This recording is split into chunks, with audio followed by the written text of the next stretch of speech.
ವಂದನೆಗಳು. ಎಲ್ಲರಿಗೂ ಯೇಸು ಕ್ರಿಸ್ತರ ನಾಮದಲ್ಲಿ ವಂದನೆಗಳು. ಎಲ್ಲರೂ ತಲೆಬಾಗಿಸಿ ಪ್ರಾರ್ಥನೆ ಮಾಡ್ಕೊಳ್ಳೋಣ.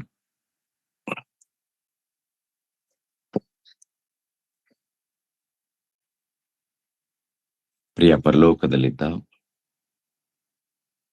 ನಮ್ಮ ತಂದೆಯಾದ ದೇವರೇ, ನಿಮಗೆ ಸ್ತೋತ್ರಗಳು ತಂದೆ. ಈ ಒಂದು ಮುಂಜಾನೆ ಸಮಯದಲ್ಲಿ ನಿಮ್ಮ ಪಾದ ಸನ್ನಿಧಿಯಲ್ಲಿ ಪ್ರಾರ್ಥಿಸುವಂತ ಭಾಗ್ಯವನ್ನು ಕೊಟ್ಟದಕ್ಕಾಗಿ ನಿಮಗೆ ಸ್ತೋತ್ರಗಳು ತಂದೆ. ಇಲ್ಲಿಯವರೆಗೆ ಹಾಡಿನ ಮೂಲಕ ನಿಮ್ಮನ್ನು ಮಹಿಮೆ ಪಡಿಸಿದ್ದೇವೆ ತಂದೆ. ವಾಕ್ಯದ ಮೂಲಕ ತಂದೆಯ ದೇವರೇ, ನಮ್ಮೆಲ್ಲರನ್ನು ಬಲಪಡಿಸಿ ನಮ್ಮೆಲ್ಲರಿಗೂ ಬೇಕಾದಂತ ಆತ್ಮಿಕ ಆಹಾರವನ್ನು ದಯಪಾಲಿಸಿ. ಮಾತನಾಡುವಾಗ ತಂದೆ, ನಾನಲ್ಲ ತಂದೆ, ನೀವೇ ಜೊತೆಯಾಗಿದ್ದು ಮಾತನಾಡಿ. ಯೇಸು ಪವಿತ್ರ ನಾಮದಲ್ಲಿ ಬೇಡಿ ಹೊಂದಿದೆಯಪ್ಪ ತಂದೆಯೇ, ಆಮೇನ್. ಲೋಕರಕ್ಷಕನಾದ ಯೇಸು ಕ್ರಿಸ್ತರ ನಾಮದಲ್ಲಿ ಆತ್ಮೀಯರೆಲ್ಲರಿಗೂ ಹೃದಯಪೂರ್ವಕ ವಂದನೆಗಳನ್ನು ತಿಳಿಸ್ತಾ ಇದ್ದೀನಿ. ದೇವರ ರಾಜ್ಯವನ್ನು ಕುರಿತು ನಿರ್ದಿಷ್ಟವಾದ ಮಾಹಿತಿಗಳು 5ನೇ ಭಾಗವನ್ನು ಮಾತನಾಡ್ತಾ ಇದ್ದೀನಿ. ದೇವರ ರಾಜ್ಯವನ್ನು ಕುರಿತು ನಿರ್ದಿಷ್ಟವಾದ ಮಾಹಿತಿಗಳು 5ನೇ ಭಾಗ. ಪ್ರಿಯರಾದ ದೇವರ ಮಕ್ಕಳಿರ, ದೇವರ ರಾಜ್ಯ ಬರಲಿ ಎಂಬುವಂತ ಒಂದು ವಚನ ಇರುತ್ತೆ. ದೇವರ ರಾಜ್ಯ ಬರಲಿ ಎಂದು ಒಂದು ವಚನ ಇರುತ್ತೆ. ಆ ವಚನ ಇವಾಗಲೂ ಕೂಡ ಆ ವಚನದಲ್ಲಿ ಇದ್ದಂತ ಮಾತು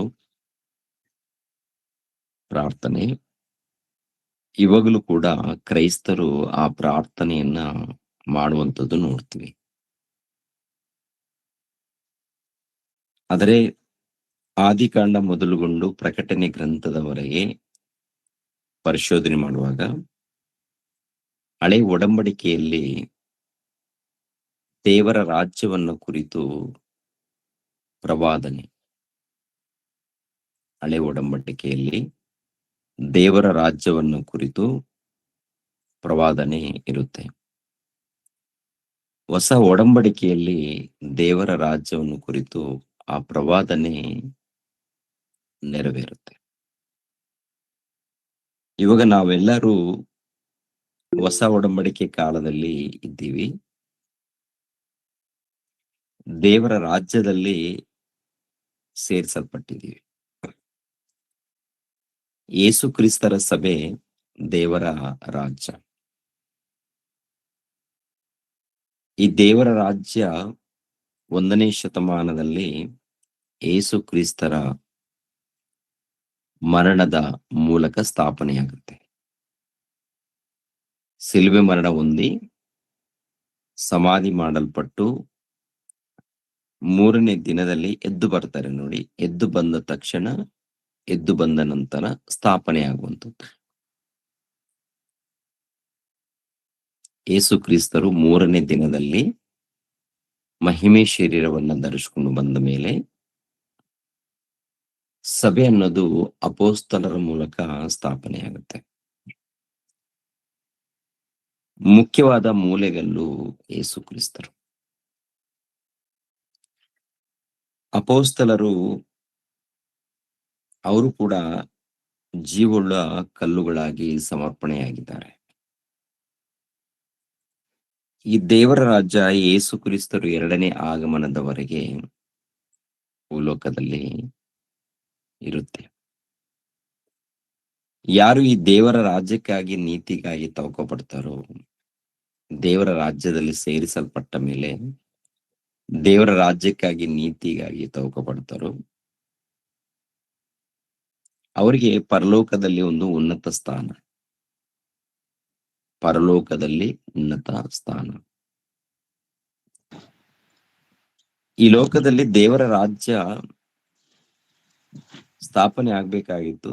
ದೇವರ ರಾಜ್ಯ ಬರಬೇಕಾಗಿತ್ತು ಒಂದು ಕಾಲದಲ್ಲಿ, ಅಂದ್ರೆ 1ನೇ ಶತಮಾನದಲ್ಲಿ. ಅದು ಯೇಸು ಕ್ರಿಸ್ತರ ಮೂಲಕ ಬರುವಂತದ್ದು ನಡೆಯುತ್ತೆ. ಬಂದ ಮೇಲೆ ಕೂಡ ಈಗಿನ ಕಾಲದಲ್ಲಿ ಇನ್ನೂ ಅದೇ ಪ್ರಾರ್ಥನೆಯಲ್ಲಿದ್ದಾರೆ.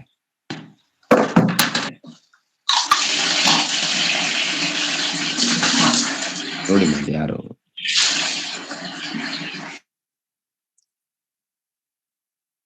ಮೀಟ್ ಮಾಡ್ಕೊಳಕ್ ಹೇಳಿ ಅವ್ರಿಗೆ.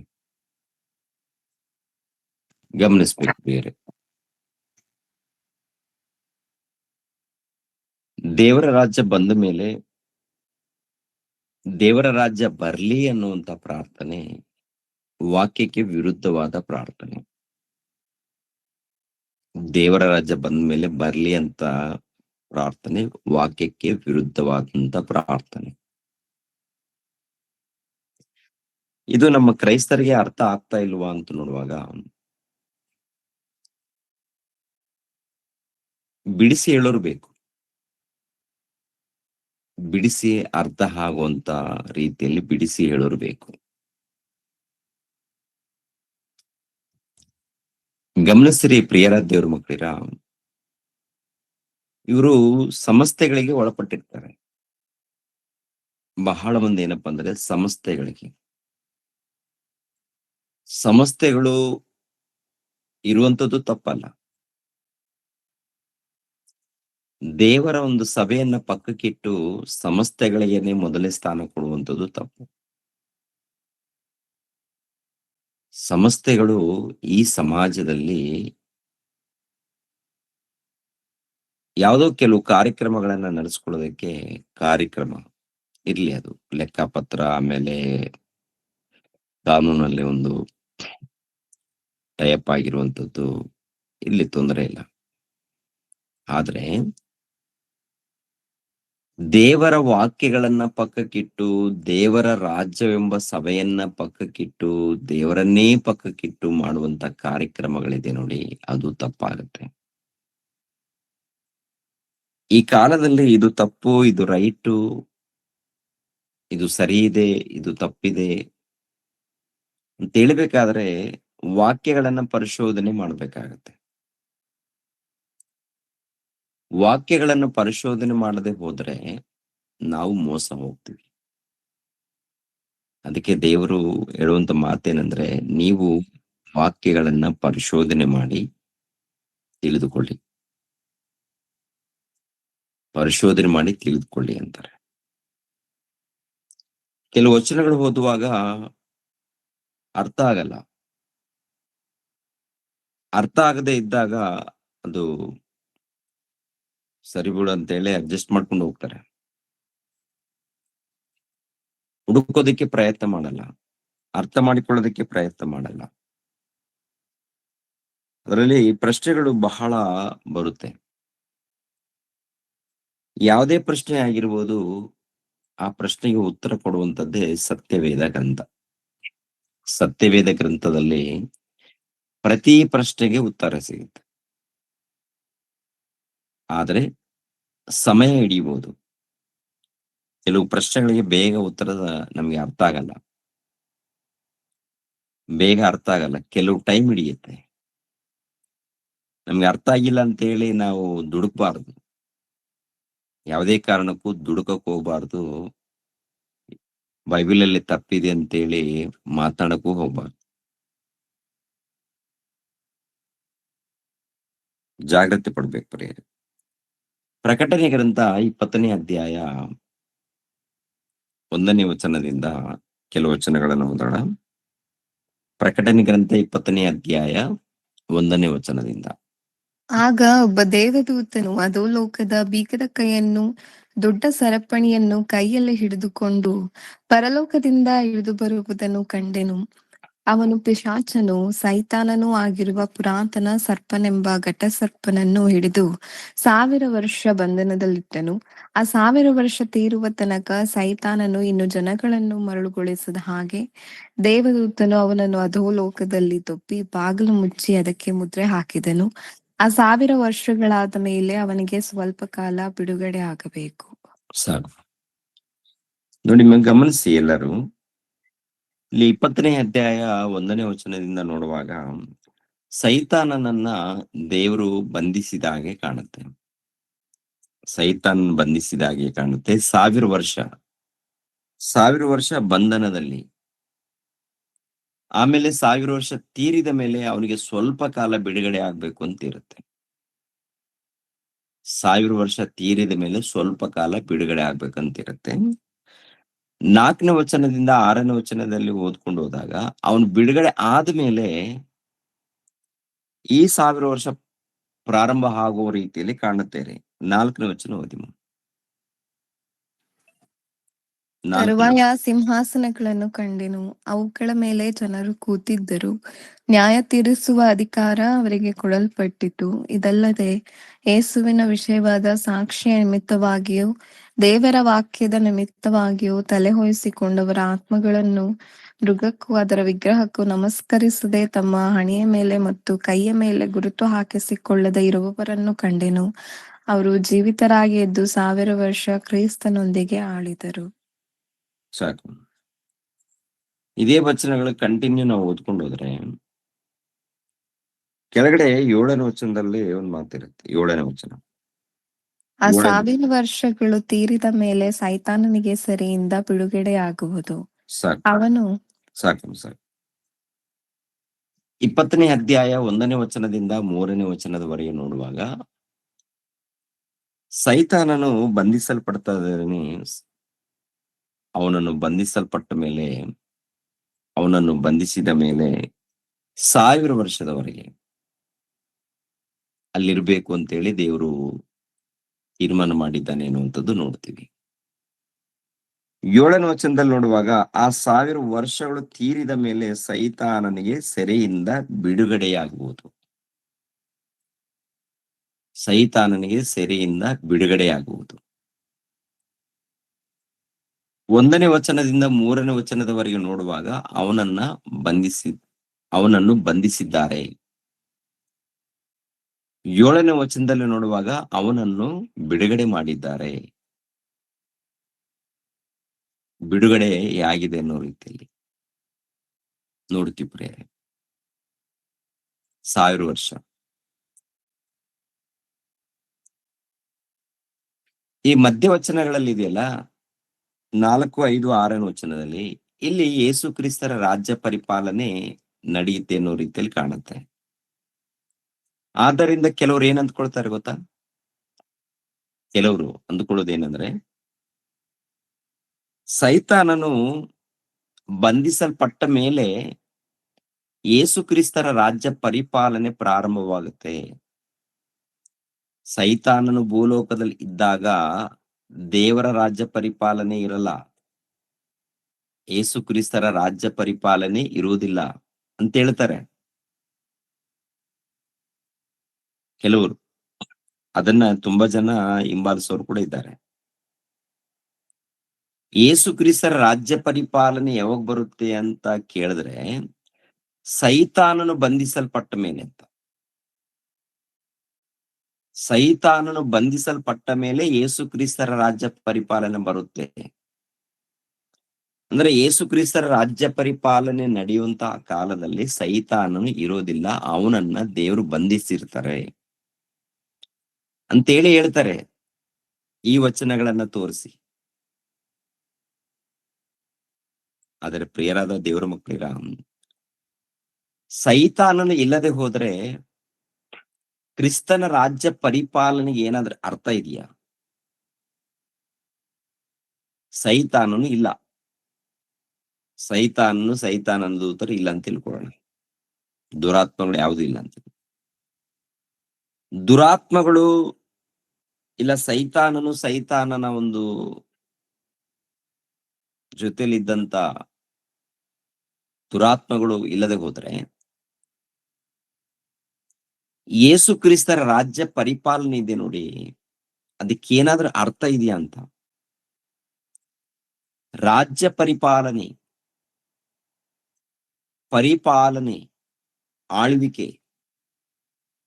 ಆಳ್ವಿಕೆ ನಡಿಬೇಕಾದ್ರೆ ಶತ್ರುಗಳು ಕೂಡ ಇರಬೇಕು.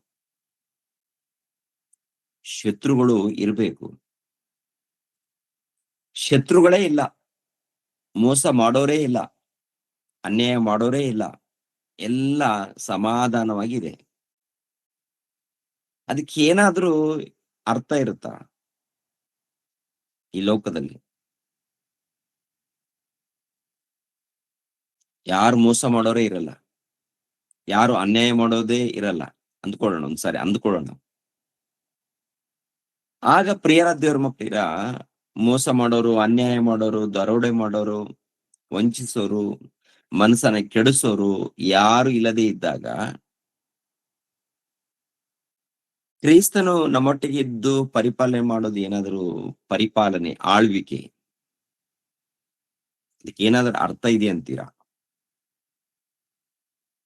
ಹೋರಾಟ ಅಂತ ಹೇಳ್ತಾರೆ ಪ್ರಿಯರೇ. ಆಳ್ವಿಕೆಗೆ ಅರ್ಥ ಇರ್ಬೇಕಾದ್ರೆ ರಾಜನು, ಅರಸನು ಇದ್ದಾರಂತ ತಿಳ್ಕೊಳ್ಳಿ. ದೇಶವನ್ನ ಆಳುವಂತ ಅರಸನಿದ್ದಾರೆ ಅಂತ ತಿಳ್ಕೊಳ್ಳಿ. ಈ ಅರಸನ ಅವಶ್ಯಕತೆ ಯಾವಾಗಿರುತ್ತೆ? ಅರಸನ ಅವಶ್ಯಕತೆ ಯಾವಾಗಿರುತ್ತೆ? ದೇಶದಲ್ಲಿ ಎಲ್ಲಾ ಸಮಾಧಾನ ಇದೆ ಅಂತ ತಿಳ್ಕೊಳ್ಳಿ. ನೆಮ್ಮದಿಯಿಂದ, ಸಮಾಧಾನದಿಂದ, ಆನಂದದಿಂದ ಜೀವಿಸ್ತಾ ಇದ್ದಾರೆ.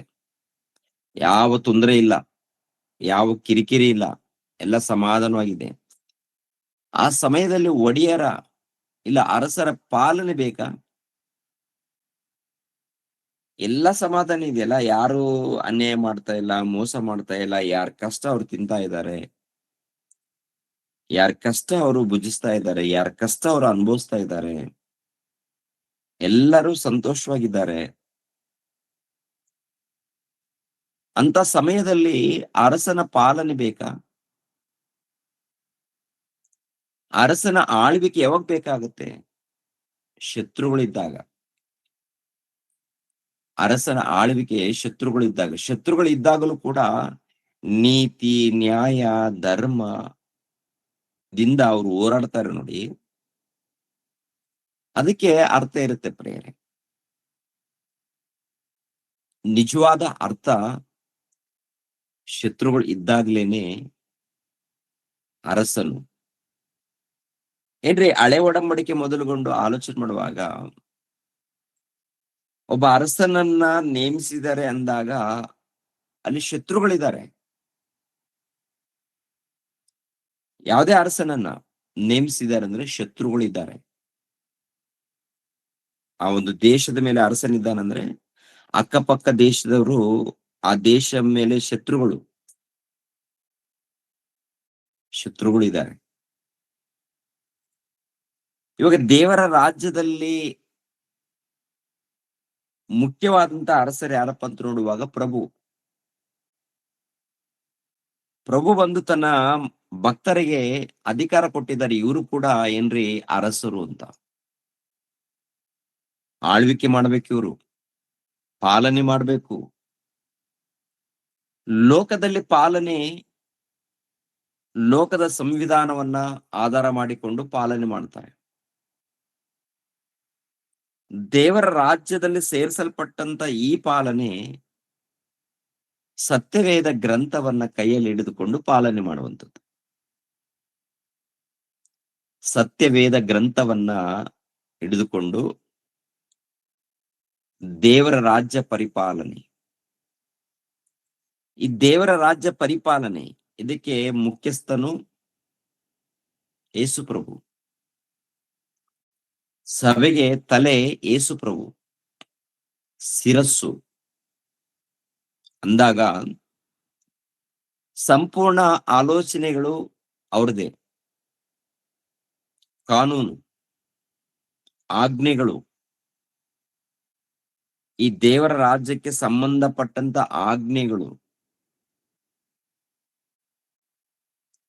ಸರ್ಕಾರ, ದೇವರ ಸರ್ಕಾರ, ದೇವರ ಕಾನೂನು,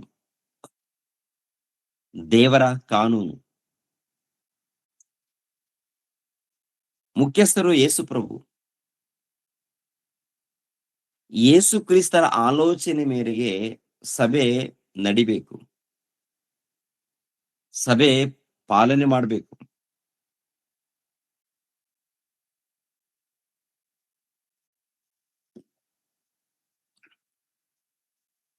ಯೇಸು ಕ್ರಿಸ್ತರನ್ನ ಪಕ್ಕಕ್ಕಿಟ್ಟು ಪಾಲನೆ ಮಾಡಿದ್ರೆ ಅದು ಪಾಲನೆ ಅಲ್ಲ. ಯೇಸು ಕ್ರಿಸ್ತರಿಗೆ ಒಳಪಟ್ಟು ವಿಧೇಯರಾಗಿ ಪಾಲನೆ ಮಾಡುವಂಥದ್ದು. ಪ್ರಕಟಣೆ ಗ್ರಂಥ 20ನೇ ಅಧ್ಯಾಯ 1ನೇ ವಚನದಿಂದ 3ನೇ ವಚನದವರೆಗೆ ನಡೆದಂತ ಸಂಗತಿಗಳು.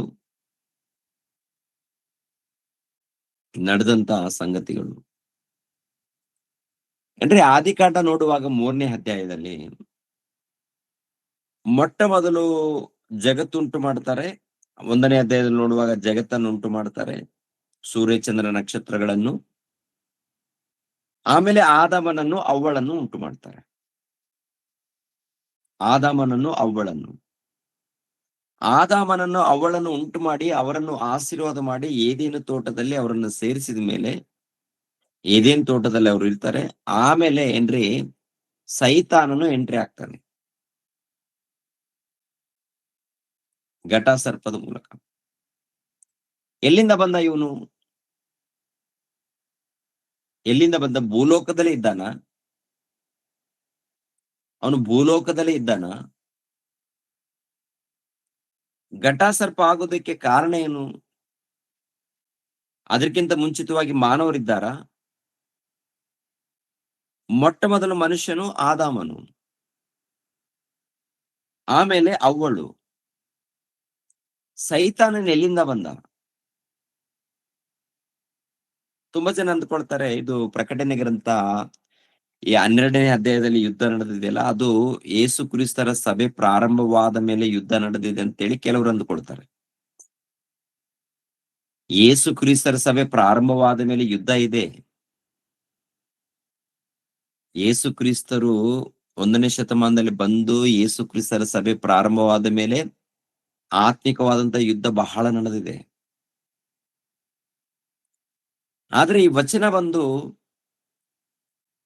ಒಂದು ಕಾಲಕ್ಕೆ ಮಾತ್ರ ಸಂಬಂಧಪಟ್ಟಿದೆ ಅಂತೇಳಿ ಮಾತಾಡ್ತಾರೆ. ಒಂದು ಕಾಲಕ್ಕಲ್ಲ, ಅದು 3 ಕಾಲಕ್ಕೆ ಸಂಬಂಧಪಟ್ಟದ್ದು. ಅಂದ್ರೆ ಜಗತ್ತುಂಟಾಗದೆ ಮೊದಲು ನಡೆದಿರುವಂತ ಘಟನೆ ಇದೆ ಅದರಲ್ಲಿ, ಆ ವಚನದಲ್ಲಿ. ಅದೇ ಪ್ರಕಾರ ಭೂಲೋಕದಲ್ಲಿ ಸಭೆ ಪ್ರಾರಂಭವಾದ ಮೇಲೆ ಕೂಡ ನಡೆಯುವಂತ ವಿಷಯ, ಆ ಒಂದು ವಿಷಯಗಳು ಅದರಲ್ಲಿ ಕ್ಲುಪ್ತವಾಗಿರುತ್ತೆ. ಯಾಕೆಂದ್ರೆ ಸಭೆ ಮಧ್ಯದಲ್ಲಿ ಯುದ್ಧ ನಡೆಯುತ್ತೀರಿ, ಸಭೆಗೂ ಲೋಕಕ್ಕೂ. ಹಾಗಂತ ಹೇಳಿ ಸಭೆಯವರು ಬಂದು ಲೋಕದ ರೀತಿಯಲ್ಲಿ ಯುದ್ಧ ಮಾಡಲ್ಲ. ಸಭೆಯವರ ಯುದ್ಧ, ದೇವರ ರಾಜ್ಯದಲ್ಲಿ ಸೇರಿಸಲ್ಪಟ್ಟವರ ಯುದ್ಧ ಆತ್ಮಿಕವಾದಂತ ಯುದ್ಧ. ಸೈತಾನನು ಅನೇಕರನ್ನ ಬಂಧಿಸಿದ್ದಾನೆ, ತನ್ನ ಸೆರೆಯಲ್ಲಿ ಸೇರಿಸಿಕೊಂಡಿದ್ದಾನೆ, ತನ್ನ ಹತೋಟಿಯಲ್ಲಿ ಸೇರಿಸಿಕೊಂಡಿದ್ದಾನೆ. ತನ್ನ ಹತೋಟಿಯಲ್ಲಿ ಸೇರಿಸಿಕೊಂಡವರನ್ನ ವಾಕ್ಯವೆಂಬ ಖಡ್ಗದಿಂದ ಅವನೊಟ್ಟಿಗೆ ಯುದ್ಧ ಮಾಡಿ ಅವನಿಗೆ ಒಳಪಟ್ಟವರನ್ನ ಬಿಡಿಸುವಂತ ಒಂದು ಹೋರಾಟ ನಡೆಯುತ್ತೆ. ಅದಕ್ಕೆ ಎಫೆಸದವರಿಗೆ ಬರೆದ ಪತ್ರಿಕೆ 6ನೇ ಅಧ್ಯಾಯ, ಎಫೆಸದವರಿಗೆ ಬರೆದ ಪತ್ರಿಕೆಯ 6ನೇ ಅಧ್ಯಾಯ, ಇಲ್ಲಿ ಪ್ರಕಟಣೆ ಗ್ರಂಥಕ್ಕೆ ಬರೋಣ ಪ್ರಿಯರೇ. ಒಂದ್ಸಾರಿ ಇಲ್ಲಿ ಹೋಗೋಣ. ಎಫೆಸದವರಿಗೆ ಬರೆದ ಪತ್ರಿಕೆಯ 6ನೇ ಅಧ್ಯಾಯ 10, 11ನೇ ವಚನ, 12ನೇ ವಚನ. ಕಡೆ ಮಾತೇನೆಂದರೆ, ನೀವು ಕರ್ತನನ್ನು ಆತನ ಅತ್ಯಧಿಕವಾದ ಶಕ್ತಿಯನ್ನು ಆಶ್ರಯಿಸಿಕೊಂಡವರಾಗಿ ಬಲಗೊಳ್ಳಿರಿ. ಸೈತಾನನ ತಂತ್ರೋಪಾಯಗಳನ್ನು ನೀವು ಎದುರಿಸಿ ನಿಲ್ಲುವುದಕ್ಕೆ ಶಕ್ತರಾಗುವಂತೆ ದೇವರು ದಯಪಾಲಿಸುವ ಸರ್ವಾಯುಧಗಳನ್ನು ಧರಿಸಿಕೊಳ್ಳಿರಿ. ನಾನು ಹೋರಾಡುವುದು ಮನುಷ್ಯ ಮಾತ್ರದವರ ಸಂಗಡವಲ್ಲ, ರಾಜ್ಯತ್ವಗಳ ಮೇಲೆಯೂ ಅಧಿಕಾರಗಳ ಮೇಲೆಯೂ ಈ ಅಂಧಕಾರದ ಲೋಕಾಧಿಪತಿಗಳ ಮೇಲೆಯೂ ಆಕಾಶ ಮಂಡಲದಲ್ಲಿರುವ ದುರಾತ್ಮಗಳ ಸೇನೆಗಳ ಮೇಲೆಯೂ ನಾವು ಹೋರಾಡುವವರಾಗಿದ್ದೇವೆ. 13ನೇ ವಚನ. ಆದದ್ದರಿಂದ ಕಠಿಣ ಯುದ್ಧವು ನಡೆಯುವ ದಿವಸಗಳಲ್ಲಿ ಆ ವೈರಿಗಳನ್ನು ಎದುರಿಸುವುದಕ್ಕೂ ಮಾಡಬೇಕಾದದ್ದೆಲ್ಲವನ್ನು ಮಾಡಿ ಜಯಶಾಲಿಗಳಾಗಿ ನಿಲ್ಲುವುದಕ್ಕೂ ಶಕ್ತರಾಗುವಂತೆ ದೇವರು ದಯಪಾಲಿಸುವ ಸರ್ವಾಯುಧಗಳನ್ನು ತೆಗೆದುಕೊಳ್ಳಿರಿ. ಇಲ್ಲಿ ಪ್ರತಿಯೊಬ್ಬರು ಕೂಡ ಗಮನಿಸ್ಬೇಕು, ಸಭೆಗೂ ಸೈತಾನ್ಗೂ, ಸೈತಾನನ ಗುಂಪಿಗೂ. ಸೈತಾನನ ಗುಂಪು ಅಂದಾಗ ಮತ್ತೆ ಎಲ್ಲೋ ಇಂದ ಬರುತ್ತಂತಲ್ಲ ಪ್ರಿಯರ, ದೇವ್ರ ಮಕ್ಕಳಿರ. ಆ ಅವರೊಟ್ಟಿಗೆ ನೇರವಾಗಿ ಯುದ್ಧ ಮಾಡುವಂತದಲ್ಲ ಇಲ್ಲಿ. ಆ ದುರಾತ್ಮಗಳೇನು ಕಾಣ್ತವೆ, ಆ ಕಾಣುವಂತ ದುರಾತ್ಮಗಳೊಟ್ಟಿಗೆ ಯುದ್ಧ ಮಾಡುವಂತದ್ದಲ್ಲ ಮುಖಾಮುಖಿಯಾಗಿ. ಅವ್ರ ಕಣ್ಣಿಗೆ ಕಾಣಲ್ಲ, ದುರಾತ್ಮಗಳು ಕಣ್ಣಿಗೆ ಕಾಣಲ್ಲ. ಕಾಣೋರು ಯಾರಪ್ಪ ಅಂತ ನೋಡುವಾಗ ನಮ್ಮಂತೆ ಸಹೋದರರು. ಆದರೆ ಯುದ್ಧ ಯಾರೊಟ್ಟಿಗೆ ನಡಿಬೇಕು ಅಂತ ನೋಡುವಾಗ ಈ ಸಹೋದರರಲ್ಲಿ, ಅಂದ್ರೆ ಲೋಕದಲ್ಲಿದ್ದಂತ ಎಲ್ಲಾ ಮಾನವರಲ್ಲಿ ಯಾರಲ್ಲಿ ದುರಾತ್ಮಗಳಿದೆಯೋ ಏನಿದೆಯೋ ಅನ್ನೋದನ್ನ ನೋಡ್ಬೇಕಾಗತ್ತೆ. ಎರಡನೇದಾಗಿ ಎರಡನೇದಾಗಿ ನಮ್ಮಲ್ಲಿ ಕೂಡ ಏನ್ರಿ ಆ ದುರಾತ್ಮಗಳು ಬಿಡುವಂತ ಬಾಣಗಳು. ಈ 1ನೇ ಶತಮಾನದಲ್ಲಿ ಸಭೆ ಪ್ರಾರಂಭವಾಗುತ್ತೆ. ಸಭೆ ಪ್ರಾರಂಭವಾದ ಮೇಲೆ ಅನೇಕ ಶೋಧನೆಗಳು, ಅನೇಕ ಸಂಕಷ್ಟಗಳು ಎದುರಾಗ್ತವೆ ಸಭೆಯ ಮಧ್ಯದಲ್ಲಿ. ಸಂಕಷ್ಟಗಳು ಎದುರಾದಾಗ ಏನ್ರಿ, ಇವರು ಸಭೆಯನ್ನ ಕಾಪಾಡಿಕೊಳ್ಳೋದಕ್ಕೆ, ಸಭೆಯನ್ನ ಅಭಿವೃದ್ಧಿ ಮಾಡೋದಕ್ಕೆ ಇವ್ರ ಹೋರಾಟ. ಯಾರು ಹೋರಾಟ? 1ನೇ ಶತಮಾನದಲ್ಲಿ ಕ್ರೈಸ್ತರ ಹೋರಾಟ.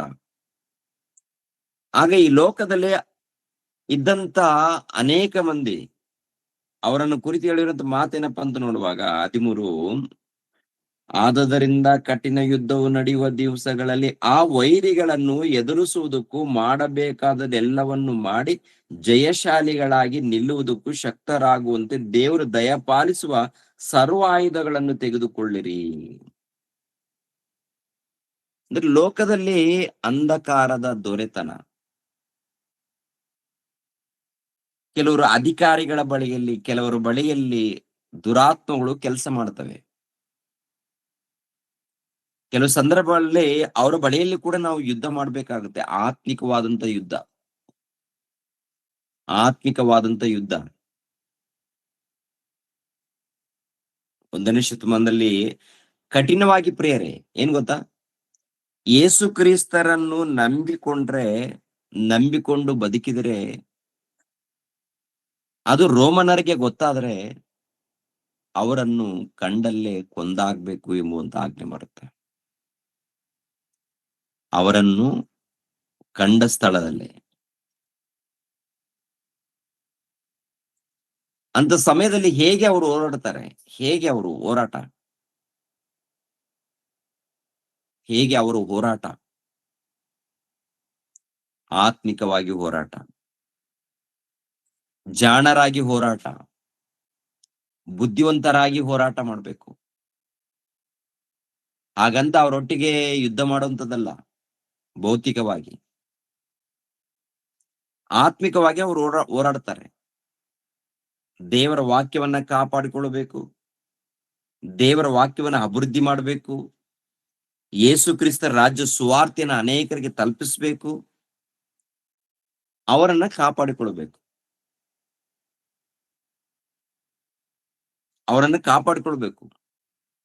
ಇನ್ನೊಬ್ಬರ ಬಳಿಯಲ್ಲಿ ಹೇಳಿದಾಗ ಏನ್ರಿ, ಕ್ರಿಸ್ತನ ಬಗ್ಗೆ ಮಾತನಾಡಿದಾಗ, ಇದು ಒಂದು ವೇಳೆ ಅಧಿಕಾರಿಗಳಿಗೆ ತಿಳಿದಾಗ ಬಂಧಿಸ್ತಾರೆ, ಸೆರೆ ಹಿಡಿಯುತ್ತಾರೆ, ಕೊಂದಾಕ್ತಾರೆ. ಅಂತ ಕಠಿಣವಾದಂತ ಪರಿಸ್ಥಿತಿ 1ನೇ ಶತಮಾನದಲ್ಲಿ ನಡೆದಿದೆ. ದೊಡ್ಡ ಯುದ್ಧ, ಅದು ದೊಡ್ಡ ಯುದ್ಧ ನಡೆದಿದೆ ರೀ. ಅಂತ ಸಮಯದಲ್ಲಿ ಇವರು ಭಕ್ತಿಯನ್ನ ಕಾಪಾಡಿಕೊಂಡಿದ್ದಾರೆ, ನಂಬಿಕೆಯನ್ನು ಕಾಪಾಡಿಕೊಂಡಿದ್ದಾರೆ, ಸುವಾರ್ತೆನ ಅಭಿವೃದ್ಧಿ ಮಾಡಿದ್ದಾರೆ.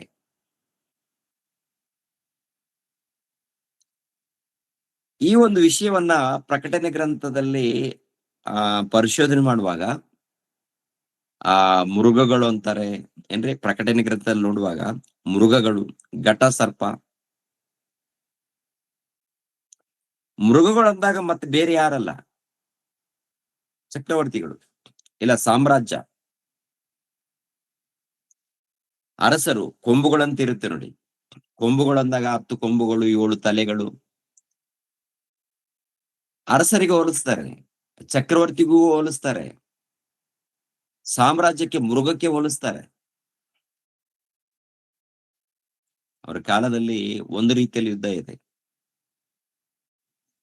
ಆದಿಕಾಂಡವನ್ನ ನಾವು ಪರಿಶೋಧನೆ ಮಾಡುವಾಗ ಏನ್ರಿ, ಈ ಪುರಾತನ ಘಟ ಸರ್ಪನ್ ಬಂದಿರ್ತಾನಲ್ಲ, ಹಾವು ಬಂದಿದೆ ಅಂತಲ್ಲ, ಹಾವು ಬಂದ್ರು ಕೂಡ ಹಾವಿನಲ್ಲಿ ದುರಾತ್ಮ, ಸೈತಾನನು. ಎಲ್ಲಿಂದ ಬಂದಿದೆ ಸೈತಾನನ, ಎಲ್ಲಿಂದ ಬಂದಿದ್ದಾನವನು? ಅಂದ್ರೆ ಅವಾಗ್ಲೇನೆ ಅದು ಸೈತಾನಾಗಿ ಹುಟ್ಟಿದ್ಯಾ? ಸೈತಾನನಾಗಿ ಹುಟ್ಟಿದಿ ಅಂತಂದ್ರೆ ದೇವ್ರು ಹುಟ್ಟಿಸಿದಾನ? ದೇವ್ರ ದೂತನಾಗಿ ಹುಟ್ಟಿಸಿದಾನೆ. ದೇವರು ದೂತನಾಗಿ ಹುಟ್ಟಿಸಿದ್ದಾನೆ. ದೂತನಾಗಿ ಹುಟ್ಟಿಸಿದಾಗ ಈ ದುರಾತ್ಮ ಏನ್ರಿ, ಮೊದಲನೇದಾಗಿ ದೇವದೂತನು, ಆದ್ರೆ ಇವನಿಗೆ ದುರಾಲೋಚನೆಗಳು. ಅಂದ್ರೆ ದೇವರ ಸಿಂಹಾಸನವನ್ನ ಹೇಗಾದ್ರೂ ಮಾಡಿ ನಾನೇ ಪಡ್ಕೊಳ್ಬೇಕು ಅಂತ.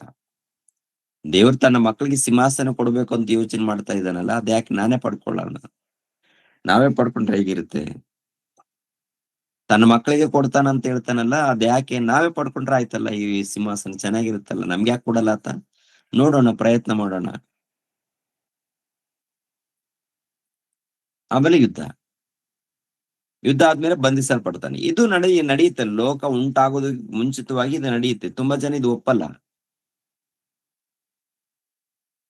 ತುಂಬಾ ಜನ ಒಪ್ಪಲ್ಲ. ಯಾಕೆಂದ್ರೆ ಇದು ಜಗತ್ತುಂಟಾಗ್ಲಾರ್ದ ಮೊದಲು ನಡೆದಂತ ಘಟನೆಗಳು ಕೂಡ ಅದರಲ್ಲಿ ಕ್ಲುಪ್ತವಾಗಿದೆ. ಅರ್ಥ ಮಾಡಿಕೊಳ್ಳೋರು, ಅಂದ್ರೆ ಪರಿಶೋಧನೆ ಮಾಡಿದಾಗ ಅರ್ಥ ಆಗತ್ತೆ. ಕೆಲವರು ಜನರ ಮಧ್ಯದಲ್ಲಿ ಹೆಸರನ್ನ ಪಡ್ಕೊಳ್ಳೋದಕ್ಕೆ, ಜನರ ಮಧ್ಯದಲ್ಲಿ ಏನೋ ಒಂದು ಸಂಪಾದನೆ ಮಾಡಿಕೊಳ್ಳೋದಕ್ಕೆ, ಅನೇಕರನ್ನ ಗಳಿಸ್ಕೊಳ್ಳೋದಕ್ಕೆ ಇಷ್ಟ ಬಂದ ಹಾಗೆ ಬೋಧನೆಗಳು, ಒಂದಲ್ಲ ಎರಡಲ್ಲ, ವಿಚಿತ್ರವಾದಂತ ಬೋಧನೆಗಳು ಈ ಸಮಾಜದಲ್ಲಿ ನಡೀತಾ ಇದೆ. ಪ್ರಿಯರಾದ ದೇವ್ರ ಮಕ್ಕಳಿರ, ನೀವು ಸಭೆಯಲ್ಲಿದ್ದಂತ ನೀವು ತುಂಬಾ ಜಾಗೃತಿಯಿಂದ ಇರ್ಬೇಕು. ಯಾರೋ ಹೇಳ್ತಾ ಇದಾರೆ ಅಂತೇಳಿ ನೀವು ಎಲ್ಲರನ್ನ ಹಿಂಬಾಲಿಸೋದಲ್ಲ. ಯಾರನ್ನ ಹಿಂಬಾಲಿಸ್ಬೇಡಿ, ವಾಕ್ಯಗಳನ್ನ ಕೇಳಿ. ಯಾರು ಹೇಳಿದ್ರು ಕೂಡ ವಾಕ್ಯಗಳನ್ನ ಕೇಳಿ, ವಾಕ್ಯಗಳು ಕರೆಕ್ಟ್ ಆಗಿದ್ದಪ್ಪ ಅಂದ್ರೆ ಅದನ್ನ ಸ್ವೀಕರಿಸಿ. ವಾಕ್ಯಗಳು ಭಿನ್ನವಾಗಿ ಮಾತಾಡ್ತಾ ಇದ್ದಾರೆ ಅಂದ್ರೆ ಅದನ್ನ ಸೈಡ್ ಇಟ್ಬಿಡಿ. ಓಕೆ, ಅಂತವ್ರ ಸಹವಾಸ ಮಾಡಕ್ ಹೋಗ್ಬಿಡಿ. ಜಾಗ್ರತೆಯಿಂದ, ಭಕ್ತಿಯಿಂದ ಪ್ರತಿಯೊಬ್ಬರು ನಡ್ಕೊಳ್ಬೇಕು. ವಾಕ್ಯದ ಪ್ರಕಾರ ನಾವು ಜೀವಿಸ್ಬೇಕು. ಪ್ರಕಟಣೆ ಗ್ರಂಥದಲ್ಲಿ 20ನೇ ಅಧ್ಯಾಯದಲ್ಲಿ ನೋಡುವಾಗ ಅದು ಜಗತ್ತು ಉಂಟಾಗುವುದಕ್ಕಿಂತ ಮುಂಚಿತವಾಗಿ ನಡೆದಂತ ವಿಷಯಗಳು. ಅವನು ಬಂಧಿಸಲ್ಪಟ್ಟಿದ್ದಾನೆ ಅಂದಾಗ ಪ್ರಿಯರಾದ ದೇವರ ಮಕ್ಕಳಿಗೆ, ಜಗತ್ತುಂಟಾಗೋದಕ್ಕೆ ಮುಂಚಿತವಾಗಿ 1ನೇ ಶತಮಾನದಲ್ಲಿ ಯುದ್ಧ ನಡೆದಿದೆ, ಆಮೇಲೆ ಬಂಧಿಸಲ್ಪಟ್ಟಿದ್ದಾನೆ, ಆಮೇಲೆ ಇಲ್ಲ ಅಂತ ವಿಚಿತ್ರವಾದ ಬೋಧನೆಗಳು. ಅದು ಜಗತ್ತುಂಟಾಗಲಾರ್ದ ಮೊದಲು ಯುದ್ಧ ಆಗಿದೆ, ಸೋತು ಹೋಗಿದ್ದಾನೆ, ಆಮೇಲೆ ಬಂಧಿಸಲ್ಪಡ್ತಾನೆ, ಆಮೇಲೆ ಜಗತ್ತು ಉಂಟಾಗತ್ತೆ. ಜಗತ್ತು ಉಂಟಾದ ಮೇಲೆ ಅವನಿಗೆ ಸ್ವಲ್ಪ ಕಾಲ ಬಿಡುಗಡೆ ಆಗುತ್ತೆ. ಆ 7ನೇ ವಚನದಲ್ಲಿ ನೋಡುವಾಗ ಅವನಿಗೆ ಸ್ವಲ್ಪ ಕಾಲ ಬಿಡುಗಡೆ ಅಂತ ಇರುತ್ತಾರೆ. 7ನೇ ವಚನದಲ್ಲಿ ನೋಡಿ ಒಂದ್ಸಾರಿ, ಪ್ರಕಟಣೆ ಗ್ರಂಥ 20ನೇ ಅಧ್ಯಾಯ, ಪ್ರಕಟಣೆ ಗ್ರಂಥ 20ನೇ ಅಧ್ಯಾಯ 7ನೇ ವಚನ. ಆ 1000 ವರ್ಷಗಳು ತೀರಿದ ಮೇಲೆ ಸೈತಾನನಿಗೆ ಸೆರೆಯಿಂದ ಬಿಡುಗಡೆ ಆಗುವುದು. ಅವನು ಹೊರಗೆ ಬಂದು ಭೂಮಿಯ 4 ದಿಕ್ಕುಗಳಲ್ಲಿರುವ ಒಂದ್ ನಿಮಿಷಮ್ಮ, ಇದರಲ್ಲಿ 3ನೇ ವಚನ ಓದಿಮ್ಮ. ಎರಡನೇ ವಚನ ಓದಿ, 2ನೇ ವಚನ. ಪುರಾತನ ಸರ್ಪನೆಂಬ ಘಟಸರ್ಪನನ್ನು ಹಿಡಿದು 1000 ವರ್ಷ ಬಂಧನದಲ್ಲಿಟ್ಟನು. ಆ 1000 ವರ್ಷ ತೀರುವ ತನಕ ಸೈತಾನನು ಇನ್ನೂ ಜನಗಳನ್ನು ಮರುಳುಗೊಳಿಸದ ಹಾಗೆ ದೇವದೂತನು ಅವನನ್ನು ಅಧೋಲೋಕದಲ್ಲಿ ದೊಬ್ಬಿ ಬಾಗಿಲು ಮುಚ್ಚೆದಕ್ಕೆ ಮುದ್ರೆ ಹಾಕಿದನು. ಆ 1000 ವರ್ಷಗಳಾದ ಮೇಲೆ ಅವನಿಗೆ ಸ್ವಲ್ಪ ಕಾಲ ಬಿಡುಗಡೆ ಆಗಬೇಕು. ಸ್ವಲ್ಪ ಕಾಲ ಬಿಡುಗಡೆ ಆಗ್ಬೇಕು ಅಂತೇಳಿ ಅಲ್ಲಿ ಮೇಲೆ ವಚನ ಇರುತ್ತೆ. ಆಮೇಲೆ 7ನೇ ವಚನದಲ್ಲಿ ನೋಡುವಾಗ ಸ್ವಲ್ಪ ಕಾಲ ಅವನಿಗೆ ಬಿಡುಗಡೆ ಆಗಿದೆ ಅಂತ ಇರುತ್ತೆ. 1000 ವರ್ಷಗಳ ಆದ ಮೇಲೆ ಬಿಡುಗಡೆ ದೇವರು ಬಂಧಿಸಿರ್ತಾನೆ, ಆಮೇಲೆ ಬಿಡುಗಡೆ ಆಗತ್ತೆ. ಇದು ಯಾವ 1000 ವರ್ಷ ಅಂತ ನೋಡುವಾಗ, ಜಗತ್ತು ಉಂಟಾಗೋದಕ್ಕಿಂತ ಮುಂಚಿತವಾಗಿ ನಡೆದಂತ ದಿನಗಳು. ಜಗತ್ತು ಉಂಟಾದ ಮೇಲೆ ಅವನಿಗೆ ಸ್ವಲ್ಪ ಕಾಲ ಬಿಡುಗಡೆ ಆಗುತ್ತೆ. ಬಿಡುಗಡೆ ಆದ ತಕ್ಷಣ ಅವನು ಹೋಗೋದೇ ಆದಾಮನ ಬಳಿಯಲ್ಲಿ. ಅವನು ಮೊಟ್ಟ ಮೊದಲು ಹೋಗುವಂತದ್ದೇ ಆದಾಮನ ಬಳಿಯಲ್ಲಿ ಮೋಸ ಮಾಡೋದಕ್ಕೆ. ಆದಾಮನ ಬಳಿಯಲ್ಲಿ ಆದಾಮನು ಅವನು ಕುತಂತ್ರಕ್ಕೆ ಒಳಪಡುವುದಿಲ್ಲ, ಮೋಸ ಹೋಗಲ್ಲ. ನಂತರ ಅವ್ವಳ ಬಳಿಯಲ್ಲಿ ಅವನು ಹೋಗ್ತಾನೆ. ಅವಳ ಬಳಿಯಲ್ಲಿ ಹೋದಾಗ ಅವಳು ಮೋಸ ಹೋಗುವಂಥದ್ದು ನೋಡ್ತೀವಿ. ಅವ್ವಳ ಮೂಲಕ ಆದಾಮನು ಮೋಸ ಹೋಗ್ತಾನೆ. ಅವ್ವಳ ಮೂಲಕ ಆದಾಮನು ಮೋಸ ಹೋಗ್ತಾನೆ. ಸೈತಾನನು ನೇರವಾಗಿ ಆದಾಮನನ್ನು ಮೋಸ ಮಾಡಿಲ್ಲ. ಆದ್ದರಿಂದ ಸೈತಾನ್ ಎಲ್ಲಿ ಹೋಗ್ತಾನೆ? ಅವ್ವಳ ಬಳಿಯಲ್ಲಿ. ಅವಳು ದೇವರ ಆಜ್ಞೆಗಳನ್ನ ಮೀರಿ ಹಣ್ಣನ್ನು ತಿನ್ನುವಂಥದ್ದು. ಕೊನೆಯದಾಗಿ ಅವ್ವಳ ಮಾತನ್ನ ಕೇಳಿ ಆದಾಮನು ಕೂಡ ಹಣ್ಣನ್ನು ತಿನ್ನುವಂಥದ್ದು ನಡೆಯುತ್ತೆ. ಅಲ್ಲಿ ಸೈತಾನನಿಗೆ ಅವಕಾಶ. ಅಲ್ಲಿ ಪ್ರಾರಂಭವಾಗುತ್ತೆ ಭೂಲೋಕದಲ್ಲಿ ಅವನ ಸಿಂಹಾಸನ. ಭೂಲೋಕದಲ್ಲಿ ಅವನ ಸಿಂಹಾಸನ ಅಲ್ಲಿಂದ ಪ್ರಾರಂಭವಾಗುತ್ತೆ. ಮನುಷ್ಯರಿಗೆ ಶಾಪ ಬಂದಿದೆ. ಮನುಷ್ಯರಿಗೆ ಏನ್ ಬಂದಿದೆ? ಶಾಪ. ಏನ್ರಿ, ಯಾವಾಗ ಅವಳು ಸೈತಾನನ ಮಾತನ್ನ ಕೇಳಿ ಹಣ್ಣನ್ನು ತಿಂತಾಳೋ ಅವಾಗ ಈ ಲೋಕಕ್ಕೆ ಶಾಪ ಬರುತ್ತೆ. ಸೈತಾನನು ಸಿಂಹಾಸನವನ್ನ ಹಾಕೊಳ್ತಾನೆ. ಅಲ್ಲಿಂದ ಮಾನವರು ಬರ್ತಾರೆ ನೋಡಿ, ಹುಡ್ತಾರಲ್ಲ, ಅಲ್ಲಿಂದ ಅವನ ಅವನ ಕುತಂತ್ರ ಪ್ರಾರಂಭವಾಗುತ್ತೆ. ಯಾರ್ಯಾರನ್ನ ಒಳಪಡಿಸ್ಬೇಕು, ಮರಳು ಮಾಡಬೇಕು ಅಂತೇಳಿ. 6ನೇ ಅಧ್ಯಾಯದಲ್ಲಿ ನೋಡ್ತೀವಿ, ಮನುಷ್ಯರ ಕೆಟ್ಟತನ ಭೂಮಿ ಮೇಲೆ ತುಂಬಿಕೊಂಡಿದೆ ಅಂತೆ. ದೇವರು ಜಲಪ್ರಳಯವನ್ನ ತರಿಸಿ ನಾಶ ಮಾಡ್ಬೇಕಾದ್ರೆ ಭಯಂಕರವಾದಂತ ಸ್ಥಿತಿ ತಂದು, ಭಯಂಕರವಾದ ರೀತಿಯಲ್ಲಿ ಜಲಪ್ರಳಯವನ್ನ ತರಿಸಿ ನಾಶ ಮಾಡ್ಬೇಕಾದ್ರೆ ಅಲ್ಲಿ ಎಷ್ಟು ಘೋರವಾದಂತ ಪಾಪಗಳು ನಡೆದಿದೆಯೋ ನೀವು ಯೋಚನೆ ಮಾಡ್ಬೇಕಾಗತ್ತೆ ರೀ. ಟೋಟಲ್ ಮಾನವರನ್ನ, ಅದ್ರ ಜೊತೆಗೆ ಪ್ರಾಣಿಗಳನ್ನು, ಮೃಗಗಳನ್ನು, ಅನೇಕ ದೊಡ್ಡ ದೊಡ್ಡ ಪ್ರಾಣಿಗಳನ್ನು, ಮೃಗಗಳನ್ನು ದೇವರ ಕನಿಕರವಿಲ್ಲದೆ ನಾಶ ಮಾಡಿದ್ದಾರಂದಾಗ ನೀವು ಗಮನಿಸ್ಬೇಕು ಎಷ್ಟು ಘೋರವಾದಂತ ಪಾಪ ನಡೆದಿರ್ಬೋದು ಅವರ ಮಧ್ಯದಲ್ಲಿ ಅಂತ. ಅಂದ್ರೆ ಸೈತಾನನ್ ಏನ್ ಮಾಡಿದ್ದಾನೆ? ಮರುಳು ಮಾಡಿದ್ದಾನೆ, ಮಂಕು ಮಾಡಿದ್ದಾನೆ. ದೇವರಂದ್ರೆ ಅರ್ಥ ಆಗೋ ಸ್ಥಿತಿಯಲ್ಲಿ, ದೇವರಂದ್ರೆ ಅರ್ಥ ಆಗದ ಸ್ಥಿತಿಯಲ್ಲಿ. ದೇವರು ಇಲ್ಲ, ಭ್ರಷ್ಟರು. ಆದಿಕಾಂಡ 6ನೇ ಅಧ್ಯಾಯ 3ನೇ ವಚನದಲ್ಲಿ ನೋಡುವಾಗ ಮನುಷ್ಯರು ಏನಾಗಿದ್ದಾರೆ?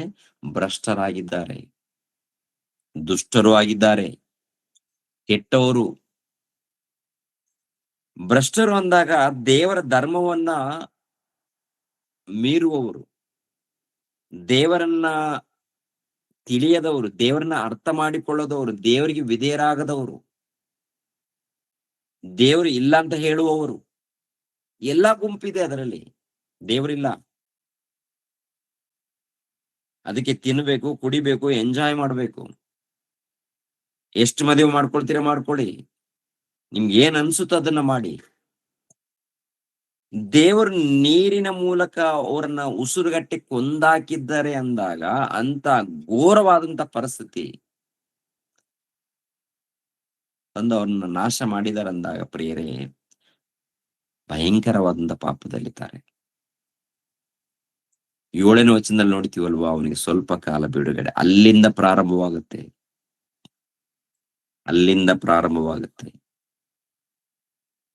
ಅವನ ಕ್ರಿಯೆಗಳನ್ನ ನಾಶ ಮಾಡಬೇಕಾದ್ರೆ ಪರಲೋಕದಿಂದ ಈತನ ಇಳಿಬೇಕು. ಯಾರು? ಯೇಸು ಪ್ರಭು ಇಳಿಬೇಕು. ಅವನ ಕ್ರಿಯೆಗಳನ್ನ ನಾಶ ಮಾಡ್ಬೇಕು. ಯಾಕಂದ್ರೆ ಎಲ್ಲರೂ ಕೂಡ ಅವನಿಗೆ ಒಳಪಡ್ತಾ ಇದ್ದಾರೆ. ಎಲ್ಲೋ ಒಂದು ಕಡೆ ಹೋಗ್ತಾ ಇದ್ದಾರೆ, ಎಲ್ಲೋ ಒಂದು ಕಡೆ ಸೋತೋಗ್ತಾ ಇದ್ದಾರೆ. ಆದಿಕಾಂಡ ಮೊದಲುಗೊಂಡು ಮಲಾಕಿ ಗ್ರಂಥದವರೆಗೆ ಎಷ್ಟು ಮಂದಿ ಭಕ್ತರಿದ್ದಾರೋ ಯುದ್ಧ ಮಾಡ್ತಾ ಇದ್ದಾರೆ ಅವನೊಟ್ಟಿಗೆ, ಎಲ್ಲೋ ಒಂದು ಕಡೆ ಸೋತೋಗ್ತಾ ಇದ್ದಾರೆ. ಯುದ್ಧ ಮಾಡುವಂಥದ್ದು, ಸೋತು ಹೋಗುವಂಥದ್ದು. ಅಂದ್ರೆ ಪರಿಪೂರ್ಣರಾಗ್ತಾ ಇಲ್ಲ. ಯಾರು ಕೂಡ ಪರಿಪೂರ್ಣರಾಗ್ತಾ ಇಲ್ಲ. ಯಾರು ಕೂಡ ಅವನ ತಲೆಯನ್ನ ಜಜ್ಜುತ್ತಾ ಇಲ್ಲ. ದೇವ್ರ ಉದ್ದೇಶ ಇದೆ. ಆದಿಕಾಂಡ 3ನೇ ಅಧ್ಯಾಯದಲ್ಲಿ ನೋಡುವಾಗ, ನಿನ್ನ ಸಂತಾನ, ಸ್ತ್ರೀ ಸಂತಾನದಿಂದ ಅವನ ತಲೆಯನ್ನ ಜಜ್ಜುವನು ಬರ್ತಾನೆ. ಸ್ತ್ರೀ ಸಂತಾನ 2 ರೀತಿಯಲ್ಲಿ. ಒಂದು ಮರಿಯಮ್ಮಳ ಗರ್ಭ, ಇನ್ನೊಂದು ಸ್ತ್ರೀ ಇಸ್ರಾಯೇಲ್ ಜನಾಂಗ. 2 ರೀತಿಯಲ್ಲಿ ಗಮನಿಸ್ಬೇಕು. ಸ್ತ್ರೀ ಅಂದಾಗ ಇಸ್ರಾಯೇಲ್ರಿಗೆ ಹೋಲಿಸ್ತಾರೆ. ಸ್ತ್ರೀ ಅಂದಾಗ ಇಸ್ರಾಯೇಲ್ರಿಗೆ. ಎರಡನೇದಾಗಿ ಅಂದ್ರೆ ಪುರುಷನ ಸಹವಾಸ ಇಲ್ಲದೆ ಹುಟ್ಟುವಂತದ್ದಿಲ್ಲ, ಅದು ಕೂಡ ಒಂದು ಸ್ತ್ರೀಗೆ ಹೋಲಿಸಿರುವಂತದ್ದು. ಪ್ರವಾದನೆ. ಪ್ರಭು ಬಂದ ಮೇಲೆ ಪ್ರಿಯರಾದ ದೇವರ ಮಕ್ಕಳಿರ ಅವನ ತಲೆಯನ್ನ ಜಜ್ಜುವಂತದ್ದು ಅಂದ್ರೆ ಅವನ ಕುತಂತ್ರಗಳನ್ನ ಹೇಗೆ ಗೆಲ್ಬೇಕೋ ಯೇಸು ಕ್ರಿಸ್ತರು ತೋರಿಸ್ಕೊಡ್ತಾರೆ. ಅವನ ಕುತಂತ್ರವನ್ನ ಹೇಗೆ ಗೆಲ್ಲಬೇಕು. ನೀವ್ ಅಂದ್ಕೊಳ್ಬಹುದು, ಅವರು ದೇವ್ರಪ್ಪ, ಅವರು ಯಾರು ದೇವ್ರಲ್ವಾ, ದೈವ ಕುಮಾರ ಅಲ್ವಾ, ಆತನಿಗೆ ಸರ್ವಶಕ್ತಿ ಇದೆ, ಆದ್ದರಿಂದ ಆತನ್ ಗೆದ್ದಿದ್ದಾನೆ. ಆತನು ಸರ್ವಶಕ್ತನು, ಆದುದರಿಂದ ಆತನ್ ಗೆದ್ದಿದ್ದಾನೆ. ನಾವು ಸಾಮಾನ್ಯರು ಆತನನ್ನ, ಆ ಸೈತಾನ್ ಗೆಲ್ಲದಕ್ಕಾಗಲ್ಲ. ಸೈತಾನ್ ಗೆಲ್ಲಬೇಕಾದ್ರೆ ಆತನು ಸರ್ವಶಕ್ತನು, ಆತನ ದೇವರು ಆದ್ದರಿಂದ ಸೈತಾನನನ್ನ ಗೆದ್ದಿದ್ದಾನೆ ಎಂದು ನೀವು ಅಂದ್ಕೋಬಹುದು. ಅದಕ್ಕೆ ಈ ಲೋಕಕ್ಕೆ ಬರುವಾಗ ಎಲ್ಲ ಬರಿದು ಮಾಡಿಕೊಂಡು ಬಂದಿದ್ದಾನೆ ಎನ್ನುವಂಥದ್ದು ಮಾತು ನೋಡ್ತೀವಿ. ಹೌದಲ್ಲ, ಫಿಲಿಪಿಯವ್ರಿಗೆ ಬರೆದ ಪತ್ರಿಕೆಯಲ್ಲಿ ಎಲ್ಲವನ್ನ ಬರಿದು ಮಾಡಿಕೊಂಡು ಬಂದನು ಅಂತ. ಎಲ್ಲವನ್ನು ಬರಿದು ಮಾಡಿಕೊಂಡು ಬಂದಿದ್ದಾನಂದ್ರೆ ಪರಲೋಕದಲ್ಲಿ ದೇವರಾಗಿರುವಂತ ಈತನು, ಪ್ರಭು, ಆ ದೈವತ್ವವನ್ನ ಬದಿಗಿಟ್ಟು ಒಬ್ಬ ನರ ವ್ಯಕ್ತಿಯಾಗಿ, ನರನಾಗಿ,